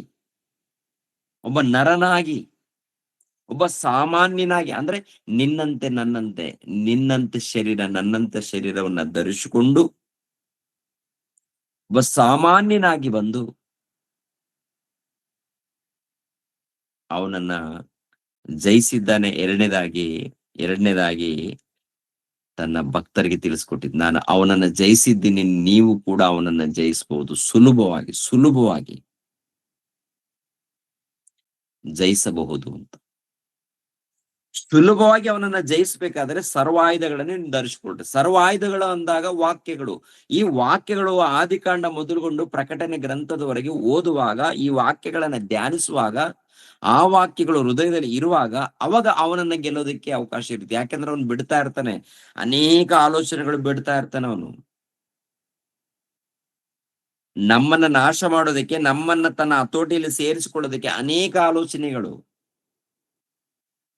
ಅವನ ತಲೆಯನ್ನ ಅಂತಂದ್ರೆ ಅವನು ಬಿಡುವಂತ ಆಲೋಚನೆಗಳಿರುತ್ತಲ್ಲ ಏನ್ರಿ, ತಲೆ ಮೂಲಕ ಅಂದ್ರೆ ಅವನ ಆಲೋಚನೆಗಳು, ಸೈತಾನನ ದುರಾಲೋಚನೆಗಳು ಎಲ್ಲಿಗೆ ಸೇರಿಕೊಳ್ಳುತ್ತಂತ ನೋಡುವಾಗ ಮನುಷ್ಯರಲ್ಲಿ ಸೇರಿಕೊಳ್ಳುವಂತ ಈ ಆಲೋಚನೆಗಳನ್ನ ಸಾಯಿಸಬೇಕಾದ್ರೆ ದೊಡ್ಡ ಹೋರಾಟ ಇದೆ ರೀ, ದೊಡ್ಡ ಹೋರಾಟ.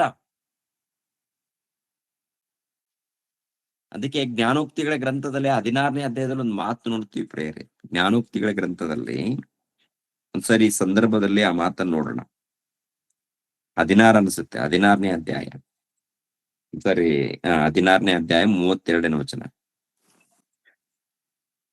ದೀರ್ಘಶಾಂತನು ಶೂರನಿಗಿಂತಲೂ ಶ್ರೇಷ್ಠ, ತನ್ನನ್ನು ಆಳುವವನು ಪಟ್ಟಣವನ್ನು ಗೆದ್ದವನಿಗಿಂತಲೂ ಬಲಿಷ್ಠ. ಅಂದ್ರೆ ದೀರ್ಘಶಾಂತನು ಶೂರನಿಗಿಂತ ಶ್ರೇಷ್ಠ, ತನ್ನನ್ನು ಆಳುವವನು ಪಟ್ಟಣವನ್ನು ಗೆದ್ದವನಿಗಿಂತಲೂ ಬಲಿಷ್ಠನು, ಶೂರನು, ದೀರ್ಘಶಾಂತನು. ಅಂದ್ರೆ ವಾಕ್ಯ ಧ್ಯಾನದಲ್ಲಿ, ಭಕ್ತಿಯಲ್ಲಿ ಇರ್ಬೇಕು. ಈ ಸಮಾಜದಲ್ಲಿ ನಾವು ಗೆಲ್ಬೇಕಾದ್ರೆ ಹೇಗಿರ್ಬೇಕಂತ ಹೇಳ್ತಾರೆ, ದೀರ್ಘ ಶಾಂತಿಯಿಂದ ಇರ್ಬೇಕು. ದೀರ್ಘ ಶಾಂತಿ ಇದ್ದಾಗ ಅವನು ಶ್ರೇಷ್ಠನಾಗ್ತಾನೆ. ಅಂದ್ರೆ ದೇವರ ಸಹವಾಸದಲ್ಲಿ ಇದ್ದವರನ್ನು ಕುರಿತು ಹೇಳುವಂತ ಮಾತು. ದೇವರ ಸಹವಾಸದಲ್ಲಿ, ದೇವರ ಅನ್ಯೋನ್ಯತೆ ಸಹವಾಸದಲ್ಲಿ ಇದ್ದವರನ್ನು ಕುರಿತು.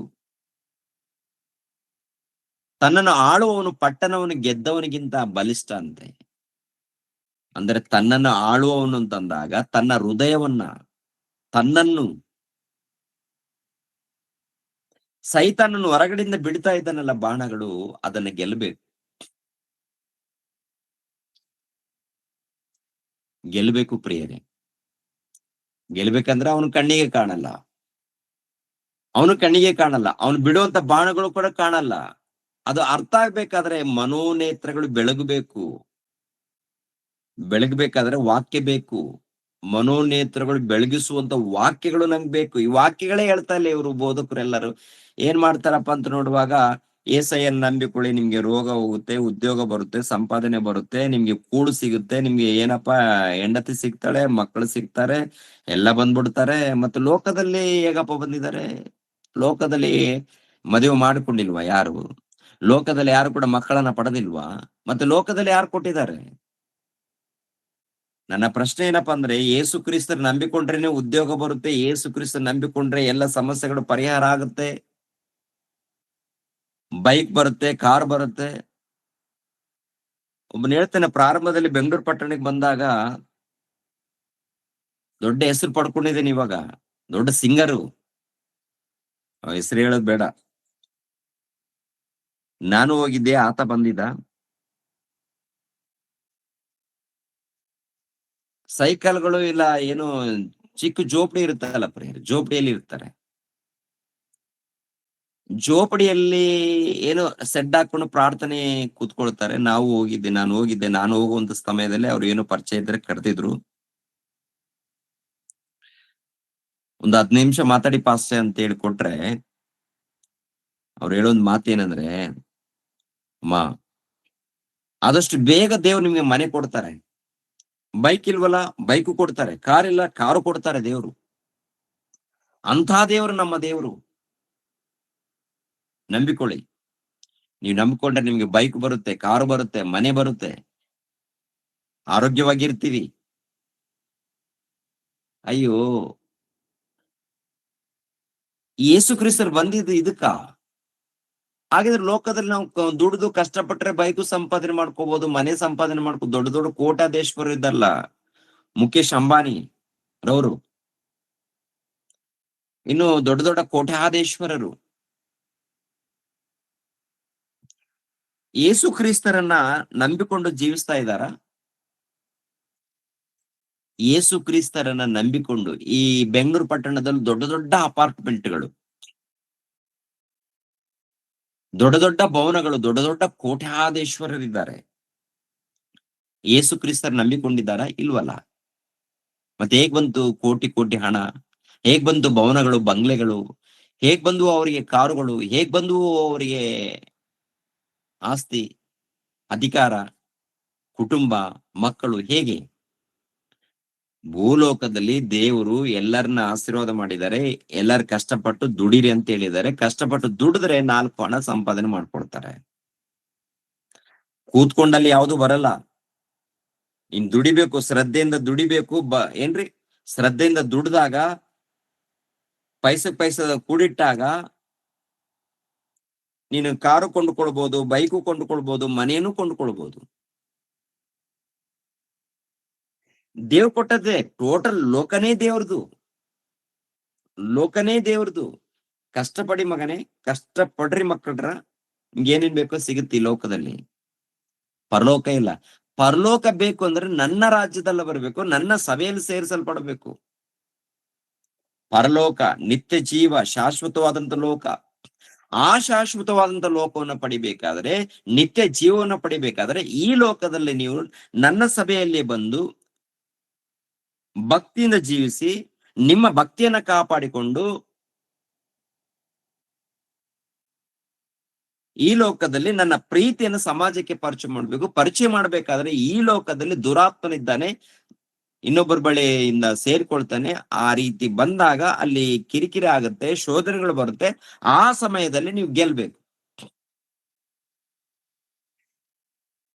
ಲೋಕದಲ್ಲಿ ಯುದ್ಧ ಮಾಡಿದ್ದಾರೆ, ಇಂಥ ಜನರನ್ನ ಗೆದ್ದಿದ್ದಾರೆ, ಅದೆಲ್ಲ ಮುಖ್ಯ, ಅದಲ್ಲ.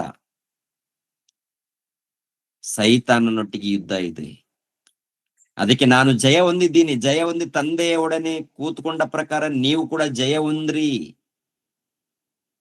ನಾನು ತಂದೆಯೊಡನೆ ಅಂದ್ರೆ ಕೂತ್ಕೊಂಡಿದ್ದೀನಿ ಅಂತ ಹೇಳ್ತಾರಲ್ಲ ಪ್ರಭು. ತಂದೆ ಸಿಂಹಾಸನದಲ್ಲಿ ಕೂತ್ಕೊಂಡ ಪ್ರಕಾರ ನೀವು ಕೂಡ ಅವನನ್ನ ಜಯ ಹೊಂದ್ರಿ. ಹೇಗೆ ಜಯ ಹೊಂದುದು? ಅವನ ಕಣ್ಣಿಗೆ ಕಾಣಲ್ವಲ್ಲ, ಅವನ ಕಣ್ಣಿಗೆನೆ ಕಾಣುವುದಿಲ್ವಲ್ಲ. ಕಣ್ಣಿಗೆ ಕಾಣದಿದ್ದಂತ ಅವನೊಟ್ಟಿಗೆ ಯುದ್ಧ ಮಾಡ್ಬೇಕಾದ್ರೆ ಹೇಗೆ? ಅವನ ಕಣ್ಣಿಗೆ ಕಾಣಲ್ಲ. ಅವನ್ ಬಿಡುವಂತ ಬಾಣಗಳು ಕೂಡ ಕಣ್ಣಿಗೆ ಕಾಣಲ್ಲ. ಕಣ್ಣಿಗೆ ಕಾಣದೆ ಇರುವಂತ ಅವನನ್ನು ಗೆಲ್ಲಬೇಕಾದ್ರೆ, ಕಣ್ಣಿಗೆ ಕಾಣದೆ ಇರುವಂತ ಅವನ ಕುತಂತ್ರಗಳನ್ನ ಗೆಲ್ಲಬೇಕಾದ್ರೆ, ದೇವರ ವಾಕ್ಯವೆಂಬ ಖಡ್ಗವು ಸರ್ವ ಆಯುಧಗಳನ್ನಾಗಿ ಧರಿಸ್ಕೊಳ್ಬೇಕಂತಾರೆ. ಅಂದ್ರೆ ನರಗಳಲ್ಲಿ, ಕಣಗಳಲ್ಲಿ ದೇವರ ವಾಕ್ಯ ಇರಬೇಕು. ಆ ಯೇಸು ಕ್ರಿಸ್ತರ ವಾಕ್ಯಗಳಿರ್ಬೇಕು. ಕಣಗಳಲ್ಲಿ ದೇವರ ವಾಕ್ಯ ತುಂಬಿರ್ಬೇಕು. ನಮ್ಮ ಕ್ರೈಸ್ತರ ಮಧ್ಯದಲ್ಲಿ ಕಣಗಳಲ್ಲಿ ಏನ್ ತುಂಬಿಕೊಂಡಿದೆ? ಕಣಗಳಲ್ಲಿ ಏನ್ ತುಂಬಿಕೊಂಡಿದೆ? ಸತ್ಯ ಇದೆಯಾ, ಸುಳ್ಳಿದೆಯಾ? ಸತ್ಯಕ್ಕೆ ಸ್ಥಾನ ಕೊಟ್ಟಿದ್ದಾರ, ಸುಳ್ಳಿಗೆ ಸ್ಥಾನ ಕೊಟ್ಟಿದ್ದಾರಪ್ಪ ಅಂತ ನೋಡುವಾಗ ಸತ್ಯಕ್ಕೆ ಸ್ಥಾನ ಕೊಟ್ಟಿಲ್ಲ. ಎಲ್ಲ ಮೋಸ, ಎಲ್ಲ ಮಾಯ. ಈ ಕಾಲದಲ್ಲಿ ಇನ್ನು ದೇವರ ರಾಜ್ಯ ಬಂದಿಲ್ಲ, ಬರ್ಲಿ ಅಂತ ಈ ಕಾಲದಲ್ಲಿ ಕೂಡ ಇವಾಗ್ಲೂ ಕೂಡ ಕೇಳ್ಕೊಳ್ತಾ ಇರ್ತಾರೆ. ದೇವರೇ, ನಿಮ್ಮ ರಾಜ್ಯ ಬರ್ಲಿ ಅಂತೇಳಿ. ದೇವರ ರಾಜ್ಯ ಬಂದಿದೆಯಲ್ಲಪ್ಪ. ದೇವರ ರಾಜ್ಯನೇ ಯೇಸು ಕ್ರಿಸ್ತರ ಸಭೆ. ಈ ರಾಜ್ಯದಲ್ಲಿ ಯಾವಾಗ ಸೇರಿಸಲ್ಪಡ್ತೀವಪ್ಪ ಅಂತ ನೋಡುವಾಗ, ಯಾವಾಗ ಬ್ಯಾಪ್ಟಿಸಮ್ ತಗೊಳ್ತೀವೋ, ತಗೊಂಡ ಮೇಲೆ ದೇವರ ರಾಜ್ಯದಲ್ಲಿ ಸೇರಿಸಲ್ಪಡ್ತೀವಿ. ದೇವರ ರಾಜ್ಯದಲ್ಲಿ ಸೇರಿಸಲ್ಪಟ್ಟ ಮೇಲೆ ಪ್ರಾರ್ಥನೆ, ಧ್ಯಾನ, ವಾಕ್ಯದ ಧ್ಯಾನ, ಆರಾಧನೆ, ದೇವರ ಪ್ರೀತಿಯನ್ನ ಪರಿಚಯ ಮಾಡುವಂಥದ್ದು, ಸುವಾರ್ತೆ ಪರಿಚಯ ಮಾಡುವಂಥದ್ದು, ದೇವರ ಪ್ರೀತಿಯನ್ನ ತೋರಿಸುವಂಥದ್ದು, ದೇವರ ಪ್ರೀತಿಯ ಮೂಲಕ ಜೀವಿಸುವಂಥದ್ದು, ಪ್ರಾರ್ಥನೆ, ಶತ್ರುಗಳಿಗೋಸ್ಕರ ಪ್ರಾರ್ಥನೆ. ಲೋಕದ ರಾಜ್ಯದಲ್ಲಿ ಶತ್ರುಗಳಿಗೋಸ್ಕರ ಪ್ರಾರ್ಥನೆ ಮಾಡುವಂಥದ್ದು ಇದೆಯಾ? ಎಲ್ಲರಿಗೋಸ್ಕರ ಪ್ರಾರ್ಥನೆ ಮಾಡುವಂತ ಕಾರ್ಯಕ್ರಮ ಇದೆಯಾ? ಎಲ್ಲರಿಗೂ ಒಳ್ಳೆತನ ಮಾಡ್ಬೇಕು ಎನ್ನುವಂಥದ್ದು ಕಾರ್ಯಕ್ರಮ ಇದೆಯಾ? ಲೋಕದಲ್ಲಿ ಒಂದು ವೇಳೆ ಒಳ್ಳೇದಂದ್ರೂ ಕೂಡ ಅದರಿಂದ ಸ್ವಾರ್ಥ ತುಂಬಿಕೊಂಡಿರುತ್ತೆ. ದೇವರ ಸಭೆ ಎಂಬ ದೇವರ ರಾಜ್ಯದಲ್ಲಿ ಸ್ವಾರ್ಥ ಇರಕೂಡುದು. ನಿಸ್ವಾರ್ಥದಿಂದ ಸೇವೆ ಮಾಡ್ಬೇಕಂತ ಹೇಳ್ತಾರೆ. ನಿಸ್ವಾರ್ಥ ಪ್ರಾರ್ಥನೆ, ಆರಾಧನೆ, ಧ್ಯಾನ,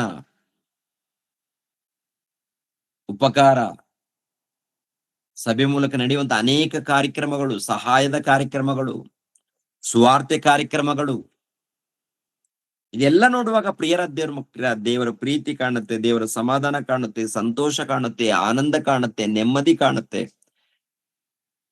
ಇದು ದೇವರ ರಾಜ್ಯದಲ್ಲಿದೆ. ದೇವರ ರಾಜ್ಯದಲ್ಲಿ ಕಾಣುವಂಥದ್ದು.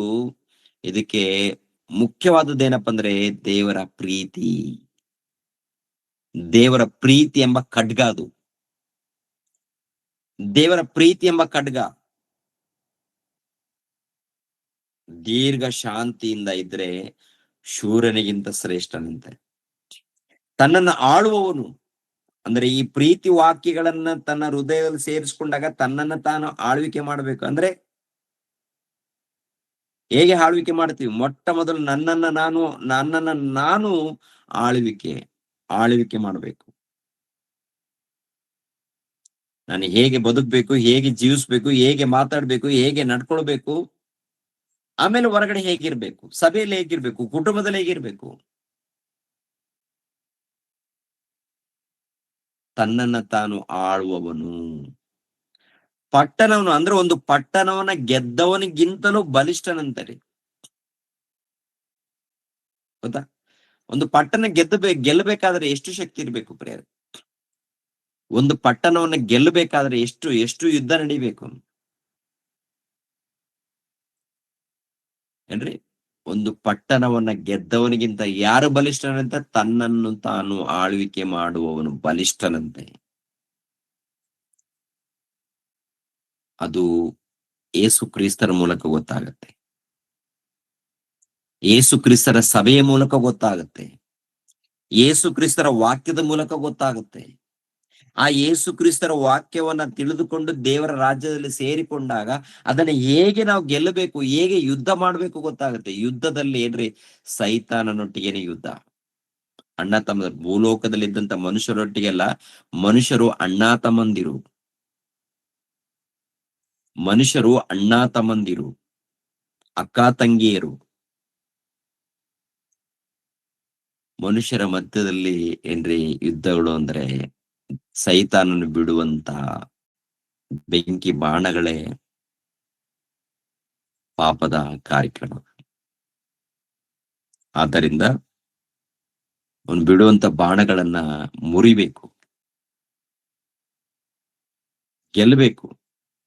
ಗೆಲ್ಲಬೇಕಾದ್ರೆ ಏಸು ಕ್ರಿಸ್ತರ ಸಭೆ ಎಂಬ ರಾಜ್ಯದಲ್ಲಿ ಸೇರಿಸಲ್ಪಡಬೇಕು. ಪ್ರಕಟಣೆ ಗ್ರಂಥದಲ್ಲಿ ಬರೆಯಲ್ಪಟ್ಟಂತ ವಚನ ಇದೆಯಲ್ಲ, ಅದು ಜಗತ್ತುಂಟಾಗೋದಕ್ಕಿಂತ ಮುಂಚಿತವಾಗಿ ನಡೆದಂತ ಸಂಗತಿಗಳು ಬರೆಯಲ್ಪಟ್ಟಿದೆ. ಪ್ರಕಟಣೆ ಗ್ರಂಥ 20ನೇ ಅಧ್ಯಾಯ 6ನೇ ವಚನದಿಂದ ಇದ್ದಂತ ಸಂಗತಿಗಳಿದೆಯಲ್ಲ, ಅದು 1ನೇ ಶತಮಾನದಲ್ಲಿ ದೇವರ ಸಭೆ ಪ್ರಾರಂಭವಾಗುತ್ತೆ. ದೇವರ ಸಭೆ ಪ್ರಾರಂಭವಾದ ಮೇಲೆ ಅಲ್ಲಿ ಏನು ಪರಿಪಾಲನೆ ನಡೀತಾ ಇದೆಯೋ ಅದು ಯೇಸು ಕ್ರಿಸ್ತರ 2ನೇ ಆಗಮನದವರೆಗೆ ನಡೆಯುವಂತ ಆ ಸಂಗತಿಗಳು ಅದರಲ್ಲಿ ಕ್ಲುಪ್ತವಾಗಿದೆ. ಅದು ಹೇಗೆ ಅನ್ನುವಂಥದ್ದು ಮುಂದಿನ ಭಾಗದಲ್ಲಿ ತಿಳ್ಕೊಳ್ಳೋಣ. ಓಕೆ ಪ್ರೇರೆ, ಎಲ್ಲರೂ ದೇವರನ್ನ ಧ್ಯಾನಿಸ್ರಿ, ದೇವರ ಧ್ಯಾನದಲ್ಲಿರಿ, ಪ್ರಾರ್ಥನೆಯಲ್ಲಿ, ಆರಾಧನೆಯಲ್ಲಿ, ದೇವರ ಸಹವಾಸದಲ್ಲಿ. ಓಕೆ, ಎಲ್ಲರೂ ತಲೆಬಾಗ್ಸ್ರಿ, ಪ್ರಾರ್ಥನೆ ಮಾಡಿ ನಾನು ಮುಗಿಸ್ತೇನೆ. ಸರ್ವಲೋಕವನ್ನು ಉಂಟು ಮಾಡಿರುವಂತಹ ಪ್ರಿಯ ಪರಲೋಕದಲ್ಲಿದ್ದಂತ ನಮ್ಮ ತಂದೆಯ ದೇವರೇ, ನಿಮಗೆ ಸ್ತೋತ್ರಗಳು, ಕೃತಜ್ಞತೆಗಳು. ದೇವರ ರಾಜ್ಯವನ್ನು ಕುರಿತು ಮಾತನಾಡ್ತಾ ಇದೀವಿ ತಂದೆ.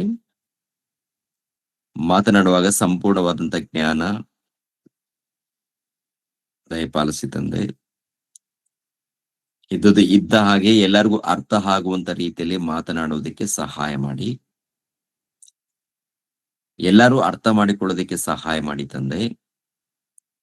ಸಭೆಯಲ್ಲಿದ್ದಂತ ಎಲ್ಲಾ ಮಕ್ಕಳು ನಿಮ್ಮ ಧ್ಯಾನದಲ್ಲಿ, ಭಕ್ತಿಯಲ್ಲಿ, ನಿಮ್ಮ ಆರಾಧನೆಯಲ್ಲಿ, ನಿಮ್ಮ ಸೇವೆಯಲ್ಲಿ ನಿರಂತರ ಜೀವಿಸುವಂತೆ ಸಹಾಯ ಮಾಡಿ. ಈ ಲೋಕ ಶಾಶ್ವತವಲ್ಲ, ಈ ಲೋಕದಲ್ಲಿ ಇದ್ದಂತ ವಸ್ತುಗಳು ಶಾಶ್ವತವಲ್ಲ, ಈ ಲೋಕದಲ್ಲಿ ಅಧಿಕಾರ, ಹಣ ಯಾವುದೂ ಶಾಶ್ವತವಲ್ಲ ತಂದೆ. ನೀವು ಶಾಶ್ವತ, ನಿಮ್ಮ ಮಾತುಗಳು ಶಾಶ್ವತ, ನಿಮ್ಮ ವಾಕ್ಯಗಳು ಶಾಶ್ವತ. ನಿಮ್ಮ ಸಹವಾಸದಲ್ಲಿದ್ದಾಗ ನಮಗೂ ಕೂಡ ಶಾಶ್ವತವಾದಂತ ಜೀವ. ನಿಮ್ಮನ್ನು ಬಿಟ್ಟಾಗಲೇ ತಂದೆ ಅಶಾಶ್ವತ, ನಾಶ. ತಂದೆಯ ದೇವರು ಯಾವಾಗ್ಲೂ ನಿಮ್ಮ ಧ್ಯಾನದಲ್ಲಿ, ಭಕ್ತಿಯಲ್ಲಿ ಇರುವಂತೆ ಸಹಾಯ ಮಾಡಿ. ಸುಮಾರು 5 ದಿನಗಳ ಕೂಟದಲ್ಲಿ ಅದ್ಭುತವಾಗಿ ನೀವು ನಡೆಸಿದ್ದೀರಾ ತಂದೆ. ಯಾವ ಕೊರತೆ ಇಲ್ಲದೆ, ಯಾವ ಕಷ್ಟ ಇಲ್ಲದೆ, ಒಳ್ಳೆ ವಾತಾವರಣ ಕೊಟ್ಟಿದ್ದೀರಾ. ಟೋಟಲ್ ಎಲ್ಲ ಕಡೆ ಚಳಿ ಇದ್ದಾಗಲೂ ಕೂಡ ತಂದೆ ಇಲ್ಲಿ ಒಳ್ಳೆ ರೀತಿಯಿಂದ ನೀವು ನಡೆಸಿದ್ದೀರಾ. ಊಟದ ವಿಷಯದಲ್ಲಿ ಆಗಿರ್ಬೋದು, ಆಹಾರದ ವಿಷಯದಲ್ಲಿ, ಆತ್ಮಿಕವಾದಂತ ಆಹಾರ ವಿಷಯದಲ್ಲಿ, ಪ್ರತಿಯೊಂದು ವಿಷಯದಲ್ಲಿ ತಂದೆ ನೀವು ಜೊತೆಯಾಗಿದ್ದು ಎಷ್ಟು ಅದ್ಭುತವಾಗಿ ನಡೆಸಿದ್ದೀರಾ ತಂದೆ. ಸ್ತೋತ್ರಗಳು. ಚಿಕ್ಕ ಸಭೆ, ಚಿಕ್ಕದಾಗಿ ಎಷ್ಟು ಅದ್ಭುತವಾಗಿ ನೀವು ನಡೆಸಿದ್ದೀರಾ ತಂದೆ. ನಿಮಗೆ ಸ್ತೋತ್ರಗಳು ತಂದೆ, ನಿಮಗೆ ಕೃತಜ್ಞತೆಗಳು ತಂದೆ. ತಂದೆ ಎಷ್ಟಿಷ್ಟು ತುಂಬಾ ಚೆನ್ನಾಗಿ ನಡೆಸಿದ್ದೀರಾ ತಂದೆ. ಎಷ್ಟು ಒಳ್ಳೆ ಒಳ್ಳೆ ಹಾಡುಗಳನ್ನು ಕೊಟ್ಟಿದ್ದೀರಾ. ನಾವ್ ಏನು ಅಲ್ಲ ತಂದೆ, ನಾವ್ ಈ ಲೋಕದಲ್ಲಿ ಏನು ಕಲ್ತಿಲ್ಲ ತಂದೆ. ಸಿಂಗರೂ ಅಲ್ಲ, ಏನೂ ಅಲ್ಲ ತಂದೆ. ಒಟ್ಟಿನಲ್ಲಿ ತಂದೆಯ ದೇವರೇ, ಒಳ್ಳೆ ಒಳ್ಳೆ ಹಾಡುಗಳನ್ನ ಬರೆಯುವಂತ ಜ್ಞಾನ ಕೊಡ್ತಾ ಇದ್ದೀರಾ, ಸ್ವರವನ್ನು ಕೊಡ್ತಾ ಇದ್ದೀರಾ. ನಿಮ್ಮ ಪ್ರೀತಿಯನ್ನು ಹಂಚಿಕೊಳ್ಳೋದಕ್ಕೆ ಒಳ್ಳೆ ಭಾಗ್ಯವನ್ನು ಕೊಟ್ಟಿದ್ದೀರಾ ತಂದೆ. ಶಾಶ್ವತವಾಗಿ ಕೊನೆ ತನಕ, ಪ್ರಾಣ ಇರೋ ತನಕ ತಂದೆ ನಿಮ್ಮ ಸೇವೆ ಮಾಡಿ ಜೀವಿತ ಕಾಲ ಮುಗಿಸ್ಕೊಂಡು ನಿಮ್ಮ ಬಳಿಗೆ ಬರುವಂತೆ ಸಹಾಯ ಮಾಡಿ. ಸಭೆಯಲ್ಲಿದ್ದಂತ ಪ್ರತಿಯೊಬ್ಬರು ಕೂಡ ತಂದೆ ಆದವರೇ ಯಥಾರ್ಥವಾಗಿ ಜೀವಿಸುವಂತೆ ಸಹಾಯ ಮಾಡಿ. ಈ ಲೋಕದಲ್ಲಿ ಅಧಿಕಾರ, ಈ ಲೋಕದಲ್ಲಿ ಯಾವುದೊಂದು ಆಶೆಗಳನ್ನ ಇಟ್ಕೊಂಡು ತುಂಬಾ ಜನ ಜೀವಿಸ್ತಾರೆ. ಅಂತ ಒಂದು ಆಲೋಚನೆ ನಮಗೆ ಬೇಡ ತಂದೆ. ಯಾವಾಗ್ಲೂ ಯಥಾರ್ಥವಾಗಿ ಭಕ್ತಿಯಿಂದ ಜೀವಿಸುವಂತೆ ನಮ್ಮೆಲ್ಲರಿಗೂ ಸಹಾಯ ಮಾಡಿ. ಸಭೆಗೆ ಬಂದಿರುವಂತ ಸ್ತ್ರೀಯರು, ಪುರುಷರು, ಯುವಕರು, ಚಿಕ್ಕ ಹುಡುಗರು ಬಂದಿದ್ದಾರೆ ತಂದೆ, ಬಂದು ಹೊರಟೋಗಿದ್ದಾರೆ. ಅವರವರ ಪ್ರಾಂತಗಳಿಗೆ ಪ್ರಯಾಣದಲ್ಲಿದ್ದಾರೆ ಕೆಲವರು ತಂದೆ. ಪ್ರಯಾಣದಲ್ಲಿದ್ದಂತ ಎಲ್ಲ ಮಕ್ಕಳನ್ನು ನೀವು ಜೊತೆಯಾಗಿದ್ದು ತಲುಪಿಸಿ ತಂದೆ. ಇನ್ನು ಪ್ರತಿನಿತ್ಯ ಅವರು ನಿಮ್ಮ ಧ್ಯಾನದಲ್ಲಿ, ಪ್ರಾರ್ಥನೆಯಲ್ಲಿ, ಆರಾಧನೆಯಲ್ಲಿ ಜೀವಿಸುವಂತೆ ಸಹಾಯ ಮಾಡಿ.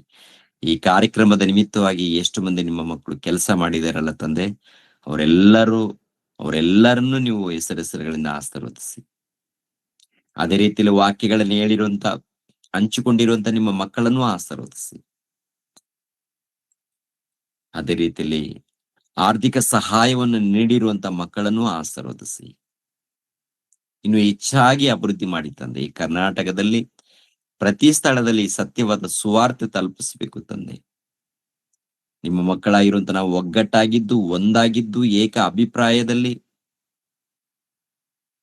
ನಿಮ್ಗೆ ಒಳಪಟ್ಟು ನಿಮ್ಮ ರಾಜ್ಯ ಸುವಾರ್ತೆಯನ್ನ ಅಭಿವೃದ್ಧಿ ಪಡಿಸುವಂತೆ ನಮಗೆ ಸಹಾಯ ಮಾಡಿ. ಯೇಸು ಪವಿತ್ರ ನಾಮದಲ್ಲಿ ಬೇಡಿ ಹೊಂದಿದೆಯಪ್ಪ ತಂದೆ, ಆಮೆನ್. ನಮ್ಮ ತಂದೆಯಾದ ದೇವರ ಪ್ರೀತಿಯು, ನಮ್ಮ ರಕ್ಷಕನಾದ ಯೇಸು ಕ್ರಿಸ್ತನ ಕೃಪೆಯು, ಪವಿತ್ರಾತ್ಮನ ಅನ್ಯೋನ್ಯ ಸಹವಾಸವು ಸದಾಕಾಲ ದೇವರ ಜೊತೆಯಾಗಿದ್ದು ನಡೆಸಲಿ. ಆಮೇನ್. ಎಲ್ಲರಿಗೂ ಧನ್ಯವಾದಗಳು.